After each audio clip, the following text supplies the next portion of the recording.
Welcome, everybody. Excited that you're here. This is international version today. I'm in France and Jacqueline's in Portugal. Hi, everyone. I don't even know what month it is anymore. July. The July workshop for the society. We want to spend the time addressing this. When I use the word problem, I just want to, maybe I'll mention this again. I don't mean anything negative or positive. I just mean it in the like definitional sense of the word, something to be solved for. So in some of the retreats we've done at my house, we've changed it from problem to puzzle, just to make it a little bit more playful. So we wanted to address this puzzle that we see often, which is this is a group of people who want to do positive things in the world. You know, how do you find or create more time to invest in the stuff that you really want to invest in? Last month when we talked about enough, one of the things that the insight that I left with was, what am I optimizing for? Like, what enough? What does enough mean to me? Because it means different. Like for me, it means largely time and location freedom. And we've sort of built the business around that. And it means the same thing to Jacqueline. We're optimizing for time and location freedom. And we want to make sure that we have structures and systems in place to create that freedom. So let's start here. Let's pretend, and we'll get to this in a minute. Let's pretend like there's a thing that you really want to do. What gets in the way? One of the largest sources of my frustration is knowing that there's a thing that lights me up, that I'm uniquely good at, and then not getting it to do it very often. You know, like the other things get in the way. Like I don't know how to. So what we want today is really about trying to uncover ways to get back that time. So we're going to talk real quickly, probably faster than we were planning on this first step, how to get clear about your unique ability. Just a quick idea of especially how Jacqueline does it. The trick for me on unique ability, first of all, to pay attention to things that light me up. And then the other side of that trick is, what are the things I can't stand? They're time drains. My brain hurts. I can feel it between my shoulder blades. So I start to think about that as a stop doing list. I think that's a really unique way to unique ability, is like, what's left after I get rid of all the things that I don't want to do? And if you still haven't figured it out and you just have a lot of time, well, then you have time to figure it out, don't you? So let's talk about deleting things.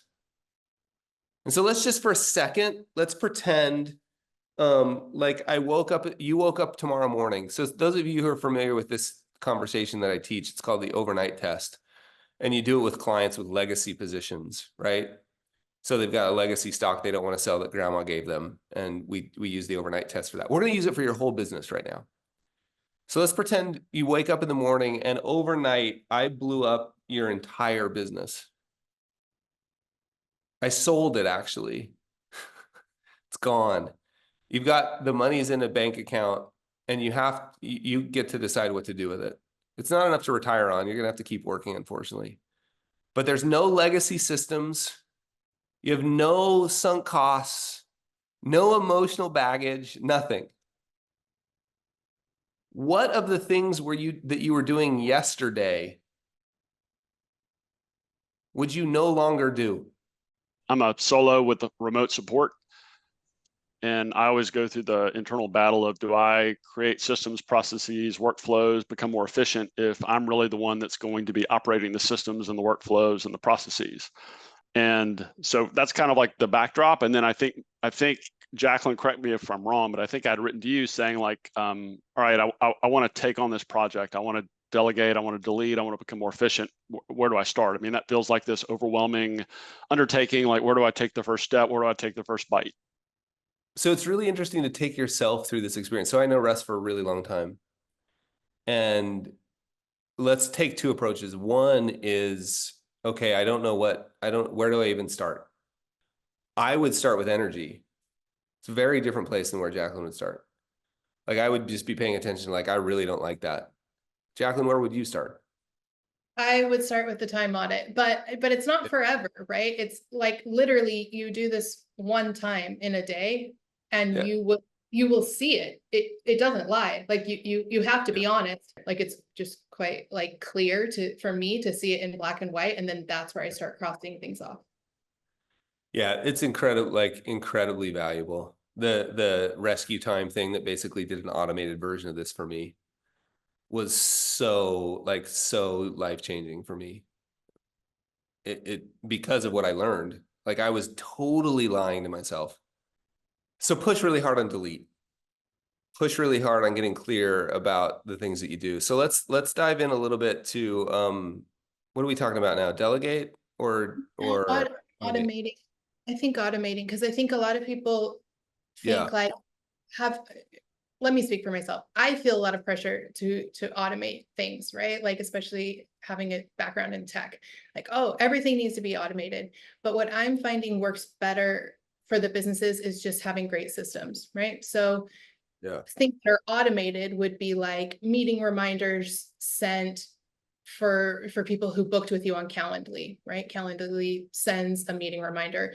Or if you use a social media scheduling tool like Buffer posting to your social media platforms, those are automated. But then there's systems. And for us, we invest in systems. So things like the email processing system that we're going to go through later in this workshop. We have a social media content calendar where we know what's being posted and when, and we're really thoughtful about that. So we focus on building systems. Yeah. Yeah, for sure. So it's interesting to pay attention to the resistance to automation and systems. Just notice it. Like, what is it about it that annoys you? Because social media is a really good example. I've had this conversation with lots of people that are in my like kind of line of work, if you will. And the idea of not being on Twitter or Instagram or LinkedIn is like, that's impossible. You can't build a knowledge product business. But I haven't even logged in. I think it's, I keep losing track, but I know it's close to 20 weeks now. We changed the passwords and I haven't even gone there and done the tricky search. Like I've literally not spent more than 10 seconds, maybe by accident, on Instagram, Twitter, or LinkedIn. And I'm getting more compliments about my Twitter, Instagram, and LinkedIn presence than I've ever gotten in my career. Like people are like, I don't know what you did about your Instagram, Twitter game, but it's so good right now. And I'm like, I'm not there. Every word that's being put up there is from me. But we just created a system so that I'm not there. Guess what? That saves me hours. I'm already doing all that other, like the content piece, I'm already doing it in these other forms. Now it just gets put up there. Well, some people have gotten mad at me. Like one or two people I know are like, that's not how you use Twitter or X or whatever it's called. Like, what do you mean that's not how you like, no, it's about interaction. Well, for you, my interaction happens with my friends in the mountains. Like you get interaction on Twitter, that's totally fine for you. I get it a different way. But for the purposes of what we were automating for, it worked. And we created a system to fulfill that. And now it's freed up so much of my mental space and time. And it was something that I have close friends who tell me it's impossible to not be on Twitter for 2 or 3 hours a day for them. I could talk through it, Carl. Yeah, why don't you talk about how do we do content creation around here? So we have a lot of content, so that ends up not being the problem. So I'm just going to assume that you have content, and the problem that we're solving here is how to get it out into the world on social media in a way that doesn't involve you. If I were you, I would find someone who would create a calendar and create a system around repeating the content. So for example, for the Behavior Gap Weekly Letter, it's 52 weeks of content, and then it starts over again, and it's the same content for 52 weeks. For social media, it's also a 52-week calendar broken by days. So for a given week, there's the Monday content, Tuesday, Wednesday, Thursday, Friday content, and then it starts over week 2, week 3, week 4, and then once it cycles through, it starts over again on week 1. So that's how we've done it. But we have a lot of content. So if I were to scale that back, I would say find someone to create a system where it's a Tuesday, Thursday, 3-month schedule that repeats over and over. Jenny, jump in. Hi, Carl. First off, big fan. I'm so excited to meet you. My friend Marco is here with us. We are building systems and moving from like a 2-person system to an 8-person system. So my question is, how do you get buy-in? I love building systems. I love process. I've built a ton of them. But we're having a hard time with an emergency room group that's been doing emergency style stuff for 15 years to, hey, that feels like a bad way. Maybe we could help, but they still have emergency style room habits. So the buy-in is the tricky part that we're trying to figure out. What do you do, Jacqueline? Communicating the why and the benefit to it, I think is really smart. You know, like, because no one's going to opt into something if they don't think it's better than the current solution.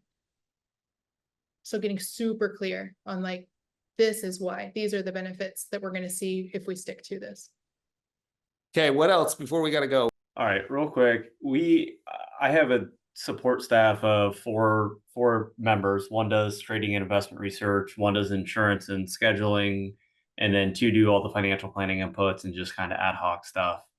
I'm really good at getting stuff prepped, creating systems and processes, but I'm struggling with, I'm the cog in the wheel, or the bottleneck that a task will sit on my plate. I'm like, I'll get to it. And then I delegate it out and then it's done within, less than 2 hours. I just have to find the appropriate way, the efficient way. So if anybody has any suggestions on that the best way to, 1, delegate, but then 2, how to close the loop after the fact. So like you said, I'm not up at 10 o'clock at night, or in my case, 1:30 in the morning, checking my emails to make sure it got done. Yeah, it seems like 2 challenges. One is like, the one's easy to solve. Stop trying to do it. Just let somebody else do it. Like, what if you didn't have to do anything? What if your unique ability is client facing activity in a meeting or on a phone call with a client? Like, and you said, we didn't tell this story earlier because we didn't want to take the time, but my doctor buddy, Dr. Foz, he was my neighbor, and when I split my head open climbing, he took me to the emergency room and we went in the back door. And when we walked in, everybody was like, Foz, Dr. Foz. Everybody loved him. And I was like, what's this about? Why does everybody love you? Like, the admin staff was coming out and giving him high fives. And I'm like, what? He's like, well, doctors tend to try to do a bunch of stuff. Like, they'll run a bunch of tests. They'll think about things. He's like, I only do what only a doctor can do. He's like, look, and he pointed to another doctor I knew. He's like, he's trying to get the what's it called? The primary care doctor on the phone right now. He thinks it's going to take him 30 seconds. Watch how long it takes.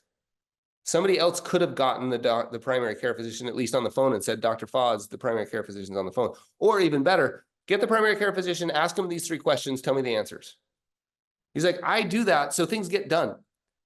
So what is the question for you would be like, what's the thing only you can do? And it could be, and so you could say, let's make a list of everything else I'm going to stop doing because I'm only doing, if it's not client facing, I'm not doing it. This is John Bowen's suggestion. If it's not client facing, I am not doing it. And draw a line in the sand. Like Patagonia, when they decided to switch to organic cotton, Yvonne Chouinard said, 6 months from now, we will not be, there wasn't enough organic cotton in the world to make that change. Guess what they figured out? In 6 months, they figured out how to get enough organic cotton. I mean, you could say that, like 6 months from now, I am not doing anything that's not client-facing activity. The second one is when you walk out of a meeting, dictate. Get everything out of your head in a voice file. Have somebody take the voice file from you and turn it into tasks.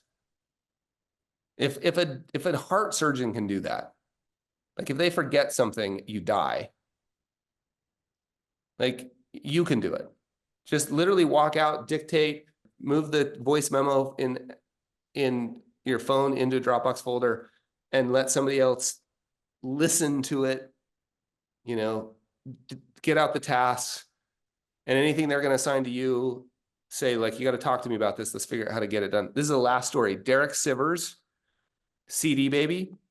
He was a musician and he couldn't find a way to print. He couldn't find a way to get CDs done because the labels wouldn't print them back in the day. This story almost doesn't make sense to half of you, but there was no way to get a CD made. And he started CD Baby and all his friends, he found a way to do it for himself. Then his friends wanted a way. Then suddenly he wakes up one day and he's doing millions and millions of dollars in revenue. And he's sitting in an office and all day people come in and knock on his door and say, what do I do about this? What do I do about this? That's all he does all day. He doesn't get anything done. He's not playing any music. He's miserable. And the business is worth, I can't remember what they sold it for, but I think it was close to, I think it was in the hundreds of millions, whatever the number was, it was big. One day he just decided, he pulled his desk out into the middle of the factory floor. And every time somebody had a question, he rang a bell. Everybody came, he answered the question. He did that for a week. So it was like 10 times a day. He was ringing the bell, answering the question so everybody could hear it. Then he moved to California and gave nobody a forwarding address or phone number. And the business tripled over the next 3 years. So I think sometimes, I love that story because sometimes we just think we're too precious. And like the thing that you uniquely do probably is client-facing activity, right? Probably. It could be that you're a traditional entrepreneur and you could literally move across the country if you got the right systems in place and the business would grow when you were gone. Jacqueline told me that 3 summers ago. I'm going to Jackson Hole. I'm going to be gone for 7 days. I came back and the business had done better. And she was like, what if you just stayed on vacation? And I didn't know if I should be offended or excited. Okay, that's it. Anything else you want to say, Jacqueline? No, that was great. Thank you. Cheers.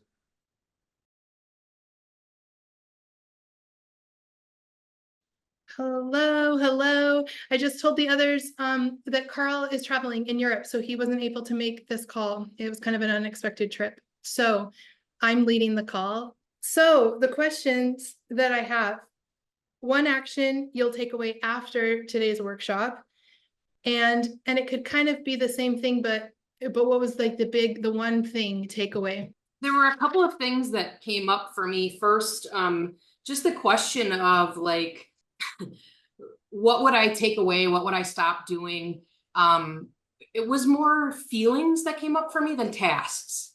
And I was like, ooh, okay, but there are tasks that are connected to those. So that was a kind of a big realization for me of trying to figure out what drives those triggers, right? What feelings? I'm super curious. Yeah, like Feelings came up. Yeah, like anxiety. I don't want to feel worried about what's getting done, what's not getting done. And then the other piece that was really big for me was the just the idea of blowing up the business. What wouldn't I bring back in? And just thinking if there were no sacred cows, so to speak, what would I do? Does that help? Yes, super helpful. And Jen, is there anything you're going to start doing after the workshop? Was there anything that you were like, I'm going to start that? Yeah, so I'm a solopreneur and I want to stay a solopreneur. So I found myself having all these feelings of like, I don't have a team. So I feel like this isn't relevant to me, but I like systems. Like I naturally am wired to really like systems. And it dawned on me that I need to get more creative in how I think of systems. So for me, some of those systems are going to be like, I need somebody to clean my house. I probably need somebody to help me with lawn care because I'm a single mom too. So there's just, I think if I look outside the box of like what a system means to me, to free up energy to focus on because I will be doing everything, at least for right now in the business, that I won't be so stuck in this, how can I make a system work for me? Yeah, super interesting. Ben, what do you think? What was your big one thing that you took away? Yeah, well, I took a lot of notes, so thank you for doing this session. This is one of my favorite sessions that we've had since I joined. And when I joined, I was really joining the community, but also hiring Carl and you and the team as kind of my chief thinking partner because I'm a solopreneur, like several others on this call. So I love the feedback there. So for me, I've got a bunch of notes. There are a lot of things I want to do, but I've got kind of a don't do list. I just don't pay attention to it. I don't actually abide by that. So I need to actually take the step of delegating something. I'm a solo, so I don't have anything. So I'm like Thomas and Jen and a bunch of the rest. So I need to actually take a step on that. But when you mentioned like the email categories, yeah, ideally the VA or somebody else would be doing that, but I could still have those because I get overwhelmed by email. So even having those email categories and implementing that just for my benefit to have things sort of sorted and categorized and be able to move on would be helpful. So those are some of the things that I'm going to be doing. Greetings, it's Carl. This month's Society of Advice workshop was about how to optimize, and we've spent plenty of time in other months talking about optimize for what. This month we just talked about how to optimize your firm and outrageously, we use this word intentionally because it is a little outrageously reduce your workload. And the big why for me was so you can free up the time to do the things that you really, really want to do. I mean, this call had so many great moments, primarily because my COO, the COO of Chief Operating Officer of the Society of Advice, Jacqueline, joined us. And we talked really nitty gritty about how to get clear about the things that you want to delegate, a little bit about nitty gritty about how to automate. And then we dove deep into some sort of spot coaching on things like how to get rid of email. Get yourself out of email. Get yourself out of social media apps that take all your time. We did spend a little bit of time because one of the questions came up like, how do I think about client prep for client meetings and ongoing throughout the year client touches? We talked about that too. And those were my favorite moments where we got in deep and tactical on those things. Again, always remembering in service of what? Freeing up the space and the time to do the things that really, really matter to you, because that's what we're here for. So as a society member, as a member of the Society of Advice, you have access to the entire video, and you'll hear those key takeaways plus. And please watch it. And do me a favor, set the time aside, because watching it, I promise what you'll take from this is probably not one of those three things. Insights will occur to you. So watch this month's Society of Advice recording. And of course, if as you do that, if you think of people, we're really careful about who we add to the Society of Advice, but if you think of people who this would help, go tell the others, right? You know them, go tell the others. Because it's not getting, I'm pointing out the window, it's not getting a ton better out there, right? We still have a lot of change to do. So go tell the others, have them join the Society of Advice. The easy way to do that is just go to the society, just send them to the societyofadvice.com, thesocietyofadvice.com, and they'll get access to 30 days free when they join to see if it's a good fit for them. Cheers, my friends. Bye.